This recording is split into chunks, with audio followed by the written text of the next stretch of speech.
No man has ever wanted me, but I'll give my whole heart to your children. I said it with a steady voice, so calm it surprised even me.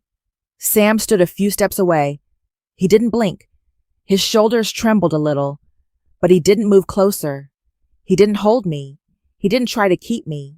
He just stood there, eyes turning red, like his pain had never really been about me. In that moment, a cold truth hit me. He wasn't crying for me. What choked him up was still the same name I'd lived with for the past 2 years. The name of the woman who left this world, but never left this house. I realized I was only filling a space he was too tired to face. Nothing more. I took a long breath. If I want to understand that moment, I thought, I have to go back to the day I walked into this house for the first time. Back then, I was Mariah grade school art teacher at the little elementary school near my place. It was a simple job, but it let me breathe. I liked how kids looked at the world with colors still intact. I'd been in love a few times, but I was always the backup option. A good person, reasonable, easy to talk to, but never enough for anyone to put me at the center. After years of that, I stopped blaming anyone. I just learned how to stand still when I was left behind. I met Sam at a school charity event. He showed up in his firefighter uniform, still carrying the smell of smoke, a donation box in his hands. He didn't talk much. Not the kind of quiet meant to look cool, but the kind of person who keeps a part of himself tucked away. The way he watched things caught my attention. Steady, focused, but always carrying a bit of weight. I didn't know if it was pain or memory, only that his eyes looked like someone who'd lost too much. We talked for the first time while I was helping the kids paint. Sam asked a simple question. Have you been drawing long? I said, long enough to know I don't want to stop. He nodded. Just a small nod, but he understood. Most people skipped over my story. He didn't. We grew close quickly, not in a rushed way, but like two people walking on parallel paths who one day realized they'd been beside each other for a while. I knew he'd been married. I knew he was raising 2 kids on his own. He didn't share much, and I didn't press. His sadness was clear enough for me to respect the space around it. Yet the first time I stepped into his home, Eli, 8 years old, ran over and wrapped himself around my leg. And Noray, only 5, hid behind Sam's leg and peeked at me with those big round eyes. No one had ever welcomed me like that. Sam stood behind them and said quietly, "They like you." I didn't answer, but something in me softened. I knew those kids would break down my defenses fast. I blended into their lives so naturally it surprised even me. I helped Eli with crafts. He tied Noray's hair before bed and taught Sam a few cooking tricks so he wouldn't have to rely on canned food forever. I wasn't trying to do anything big, just small things that made the house feel less empty. And I thought, he saw that. But the longer I stayed, the more I kept hearing one name appear so often, it became the background beat of every story in the house. Sam's late wife.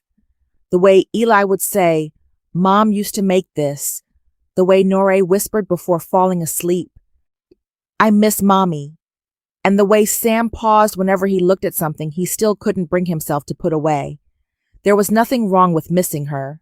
I understood. I never wanted to replace anyone. But then there were moments that made me stop. Like when I hung a new painting on the living room wall. Sam looked at it for a few seconds and said, "That's where she used to hang her photos." I just said, "Yeah." But something in me cooled. Then one day, and I heard Eli call me by my name, not Miss Mireille or Mom Mireille, like before. He hesitated, as if making sure I wouldn't be upset. I wasn't. I only realized he was trying to find words that wouldn't hurt anyone in this house. And my name, 2 short syllables, had never once been placed next to the word family here. On the nights Sam worked his shifts, I'd put the kids to sleep and then walk past the living room. On the wooden cabinet sat a picture frame, and the woman in it had a soft smile and loose hair. I'd never met her, but I knew she was present in every corner of this house. Her name slipped into meals, into bedtime stories, into every decision Sam made for his kids, and somehow into the distance between him and me. And I started to wonder, where did I actually stand in his life? From the night I looked out the window and realized my name always came after someone else's, everything in that house began to look clearer. Not because Sam changed, but because I finally stared at the things I'd ignored just to keep the peace for both of us. One weekend morning, I walked into the bedroom to fix the sheets. On the nightstand, Sam had placed a new photo frame, not a picture of our current family. It was his late wife's photo, wiped clean, set neatly upright, like it had just been taken out of a drawer. I stood there for a few seconds without touching it. When Sam walked in, I asked simply, "You put this here?" He answered quickly like he was talking about an ordinary object. "For the kids. They need to feel like she's still here." I nodded. He was right. But between those two lines, I realized something else. In the room where I slept beside him every night, who was the one being kept, and who was the one who only came after? A week later, Eli's school had a parent meeting. I'd prepared a few notes about his work, things I'd noticed while helping him study. But Sam put on his jacket, grabbed his keys, and said, "I'll go alone. You don't need to bother with this." I looked at him for a few seconds. I didn't ask why. I just wanted to know if he heard what he was saying. When the door closed, I sat down at the kitchen chair, still holding the paper I'd written for Eli. It lay still, like I'd just written myself into a role that was never mine to begin with. Another evening, Sam's friend came over for dinner. I set the table, placed the chopsticks. I grilled the meat, cooked a dish Eli liked. When everyone sat down, Sam threw an arm around his friend's shoulder and said, more relaxed than usual, "This is Mirai. She helps me watch the kids." I looked up. I didn't smile. I didn't react. I just stayed quiet for a moment to see if he realized what he'd said. He didn't. The conversation continued as if I were someone he hired by the hour. I poured water, my hands steady, but something in me closed, like a door that was already thin, finally shutting to keep the wind from getting in. Those little cuts didn't hurt in a fragile way. They were sharp, precise, and landed in places I never expected. But I didn't complain. I didn't blame him. I just looked straight at the truth. I wasn't a partner. I was a replacement. And Sam was living as if all he needed from me was to keep things running, not to stand beside him as someone who chose him with her whole heart. One afternoon, Leah, Sam's younger sister, came by. She always noticed more than Sam realized. While I was folding the kids' clothes, she leaned against the doorway, stayed quiet for a moment, then asked, "Do you ever feel like you're treated as the real wife?" I didn't turn around. I just placed another tiny shirt into the drawer. "Did you notice something?" Leah let out a soft breath. "I think everyone sees you as a good person, but no one puts you in the place you deserve." Her question wasn't meant to plant doubt. It was simply the truth, spoken without flinching. I didn't respond. I knew that if I said what I was really thinking, the whole house would shift in color. And at that time, I was still trying to hold on to a piece that never actually belonged to me. But that calm finally cracked on the day Sam handed me Eli's school paperwork. There was a section for parent or guardian. I looked at the form and was about to sign under the secondary guardian line, since I was usually the one helping Eli with his homework. Sam set his hand on the paper and pulled it slightly back toward him. "No need to sign. People should know where everyone stands." The line wasn't loud. It didn't have to be. It stamped itself right onto the role he truly wanted me to hold. A small place, enough to be useful, but never enough to belong. I looked up at him, not angry, not hurt. Just a cold moment of clarity dropping into place. He didn't see me. He saw my function. I didn't say anything. I just folded the paperwork and handed it back to him. My hand brushed his lightly, but the distance between us felt colder than the paper itself. That night, while I was putting things away in the kitchen, Sam stepped out to the yard to take a call. The sliding door wasn't fully closed, and his voice slipped through in pieces. And I didn't try to listen, but a few words were sharp enough to cut whatever doubt I had left. Yeah, she's good, dedicated too. A pause. But she'll never be her. I stayed still. I didn't lean on anything, didn't need a deep breath to steady myself. All I felt was a cold clarity. He had never chosen me. He chose the convenience of having me here. He chose feeling less lonely. He chose someone who made the house run smoothly. But love? He kept that for the woman who was no longer alive. And I turned off the kitchen light, walked upstairs slowly, quiet enough not to wake anyone. Eli and Norai were already asleep. The house was silent, like a thin layer of dust settling over everything left unsaid. And in that silence, I knew. This conflict didn't need me to create it. It had been here from the start. I was only just clear-headed enough to see it. The more I saw the truth between me and Sam, the quieter I became. Not because I feared conflict, but because I wanted to see how far he'd go if no one stopped him. The last line I heard from that call stayed sharp in my mind. She'll never be her. I didn't react. I just let that sentence sit there, like a cut that hadn't drawn blood yet.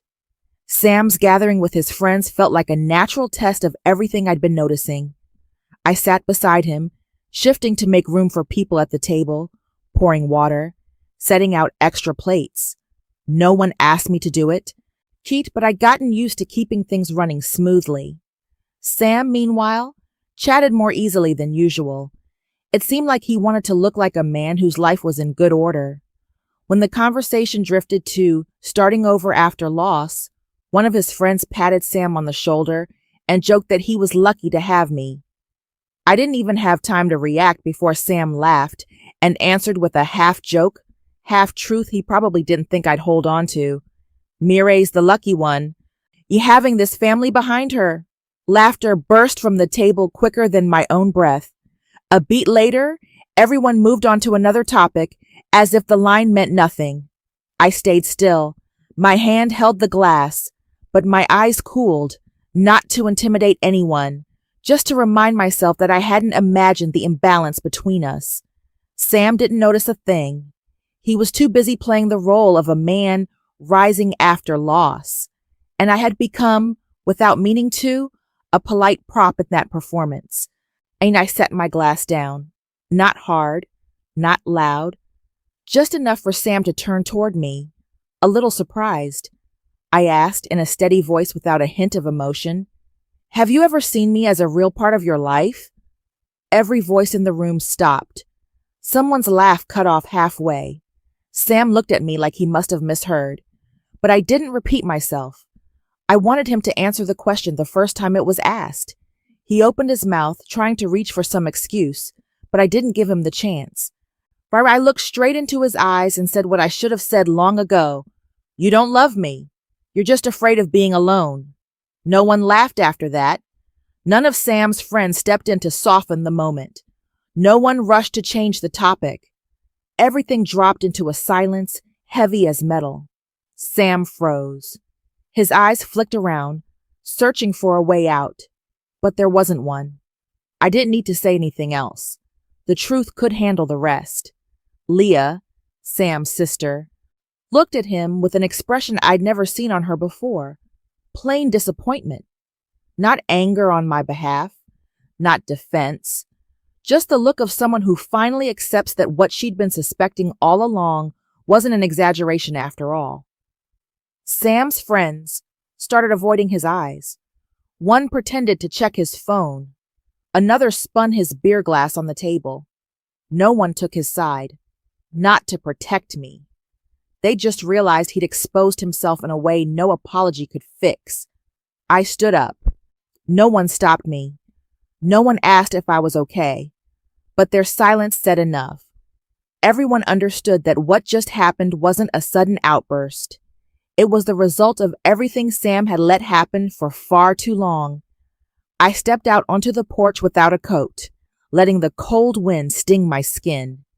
It made me feel clearer. I didn't feel hurt, just certain. A certainty I had traveled too far to finally face. Footsteps sounded behind me. Sam followed, but not with the confidence he'd shown earlier. He looked like a man who just watched the image he built crumble in front of his friends. He called my name, breath unsteady. Mireille, you misunderstood. I just need time to adjust. Adjust? I repeated, turning toward him. No smile. In the past 2 years, what exactly did you need to adjust? My presence or her absence? His mouth tightened. He didn't answer. I could see the question hit the place he'd never dared open. But that was his choice, not mine. I looked him in the eyes one last time. No shaking, no anger, just a calm so steady he had to take a step back. I'm not your healing drug.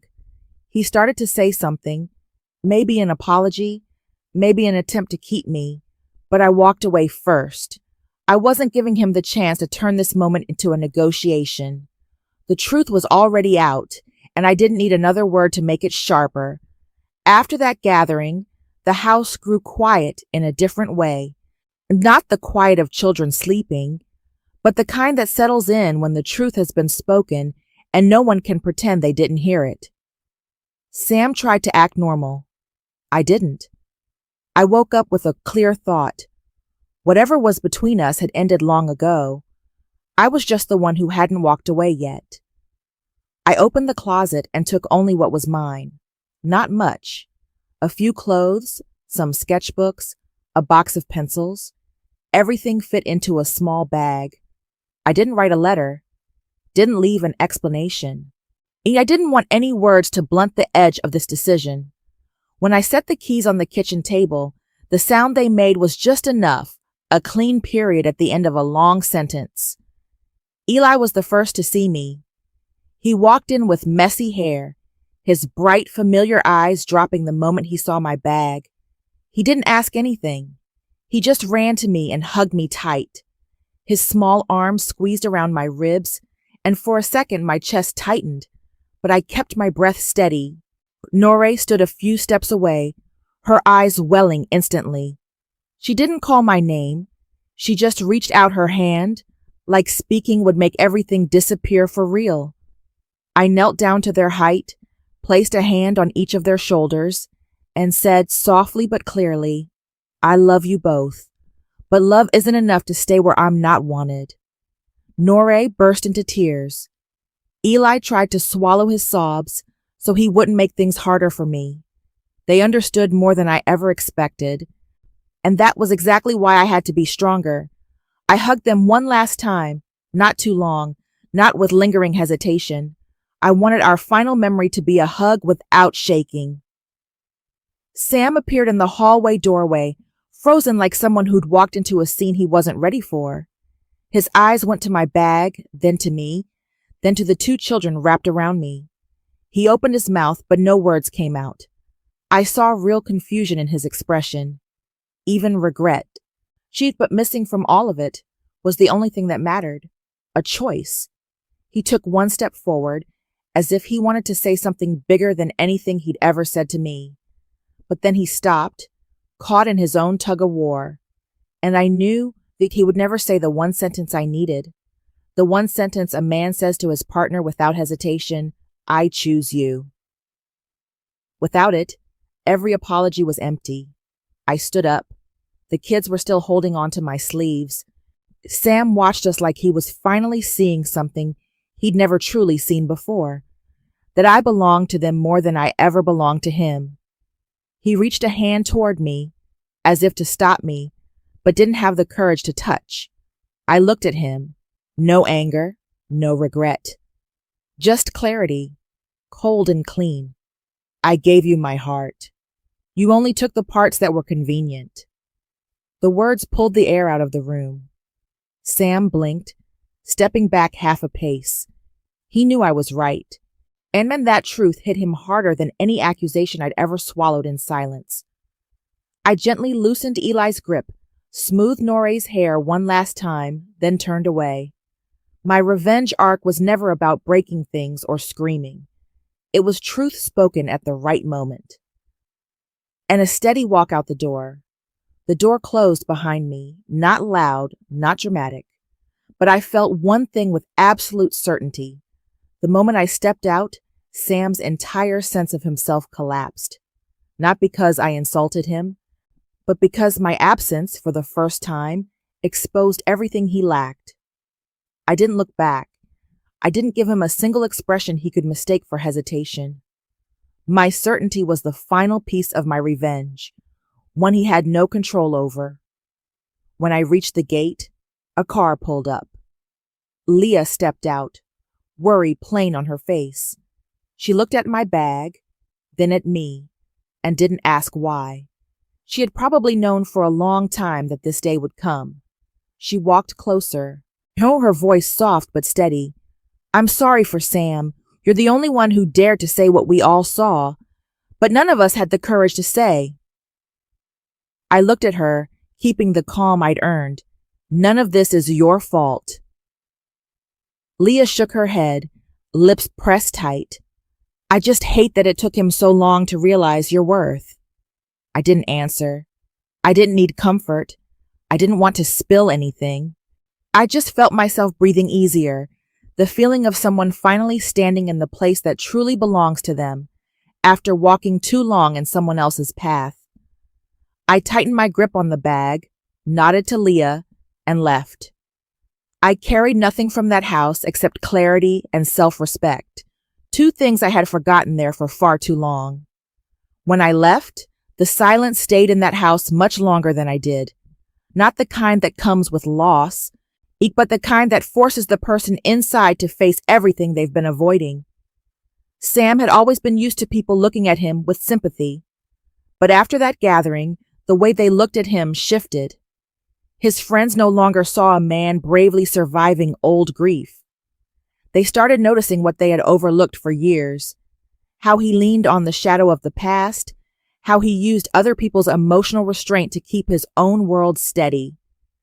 He tried to explain himself, but nothing he said convinced anyone. The same people who once praised him for being strong now stayed quiet when he talked. Even his family wasn't fully on his side anymore. Leah, who had witnessed the moment I told him the truth, kept a clear distance. She didn't scold him out loud, but her disappointment told him everything. What happened wasn't my sudden outburst. It was the natural consequence of everything he had refused to confront for far too long. As for me, once I stepped out of that house, I didn't carry a sense of failure with me. I went back to my classroom. The kids were still arguing about which shade of blue was better, still drawing crooked lines I always found endearing. I stood in the middle of that bright, messy room and realized my breathing felt lighter. Not because life suddenly got easier, but because I was no longer living in the empty space someone else left behind. I didn't see myself as a victim. I simply walked away from a place where I was never put in the right position. I didn't want to be anyone's healing patch, and I refused to let my presence be treated as a safe second choice. I chose calm, not the calm of someone who gives up, but of someone who finally stops running a race that was never meant for them. One day, the school office called me down to pick up a small package delivered by mail. No sender name. I opened it. Inside was a crayon drawing clumsy lines, cheap but instantly recognizable. Eli and Nori stood on either side of me, 3 flowers colored slightly out of sync. Underneath, in crooked but clear handwriting, it said, "You are our home." I held the drawing longer than I expected. I didn't cry. I didn't smile. I just kept it in my hands, like proof that real affection finds a way to exist, even when adults complicate everything. I slipped it into an old sketchbook, a safe place for things that can't continue, but still deserve to be kept. I didn't go back to Sam. I didn't text him to say thank you. I didn't look for reasons to see the kids. I knew that if I returned just because I missed them, I'd end up standing in a place that made me small again. I chose to keep the good memories without trading away my self-respect for something half-hearted. Many people stay because they're afraid of losing something. I don't. And I've gone far enough to understand that staying somewhere you aren't seen is its own kind of loss, and the thing you lose most is yourself. I didn't walk away to punish him. Setting the keys on the table and stepping out that door was already the coldest revenge, letting him see exactly where he stood when I was no longer beside him. I teach as usual. I live as usual. But there's a new certainty in the way I move now. I will never again ask for a place in someone's life. If they don't make room, I won't stand there. If they don't choose me clearly, I'll choose to walk forward.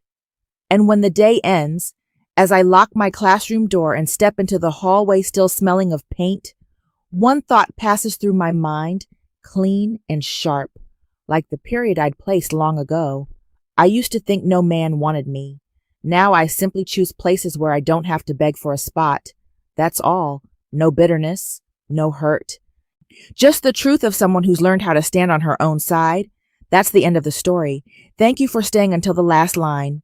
If you want to follow more stories, you can support me by subscribing to the channel or liking the video. Your support helps me keep telling the things that come from the heart.